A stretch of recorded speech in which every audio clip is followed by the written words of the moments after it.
तुम्ही जर एका मुलाचे बाप असाल आणि एका मुलीची आई असाल किंवा एका मुलाचे आजोबा-आजी किंवा आजोबा-आजी नसल्यावर तुमच्या शेजारी काही मुलं असल्यावर हा व्हिडिओ शेवटपर्यंत पहा. मित्रांनो, हा व्हिडिओ तुमचा एक व्हिडिओ शेअर केल्याने आणि एकदा पाहिल्याने अनेक मुलांचा जीव वाचवू शकतो. त्याआधी मित्रांनो, चॅनेलला सबस्क्राईब करून घ्या. मित्रांनो, ही बातमी आहे उत्तर प्रदेशमधली 11वी मध्ये शिकणारी मुलीची. जर तुमच्या पण घरामध्ये लहान लेकरं असतील आणि त्यांना सतत बाहेरची खाण्याची सवय असेल, चाऊमिन, बर्गर, पिझ्झा असले वेगवेगळे बाहेरचे पदार्थ खाण्याची गरज असेल, तर त्यांना वेळीच थांबवा. उत्तर प्रदेशमधल्या 11वीतल्या मुलीचा सतत पिझ्झा, बर्गर खाल्ल्याने तिचा दुर्दैवी मृत्यू झालेला आहे. या मुलीला सतत बाहेरचं खाण्याची सवय होती.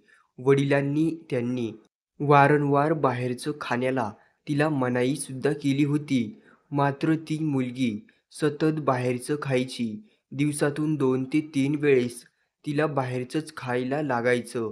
पण मित्रांनो, काही दिवस असेच उलटत गेले.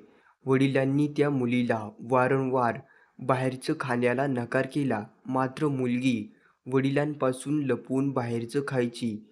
काही दिवस गेल्यानंतर अचानक त्या मुलीच्या पोटात दुखू लागलं आणि त्या मुलीच्या फॅमिलीने तिला ताबडतोब हॉस्पिटलमध्ये भरती केलं. मात्र हॉस्पिटलमध्ये जेव्हा त्या मुलीचा पूर्ण शरीराचा चेकअप केला, तेव्हा डॉक्टरांनी धक्कादायक बातमी सांगितली आणि संपूर्ण देशभरामध्ये एकच खळबळ माजली. जेव्हा डॉक्टरांनी त्या फॅमिलीला ती गोष्ट सांगितली, तेव्हा त्यांच्यासुद्धा पायाखालची जमीन सरकली. डॉक्टर म्हणाले, सतत बाहेरचं खाल्ल्याने या मुलीच्या आतड्यामध्ये काही छिद्र झालेले आहेत आणि सूजसुद्धा आलेली आहे. डॉक्टरांनी असं सुद्धा सांगितलं, बाहेरचं सतत खाल्ल्याने आतड्याला आतडे हे चिटकले आहेत. या मुलीला दिल्लीतल्या सर्व हायेस्ट हॉस्पिटलमध्ये ॲडमिट केलं. मात्र या मुलीचा दुर्दैवी हॉस्पिटलमध्ये मृत्यू झाला.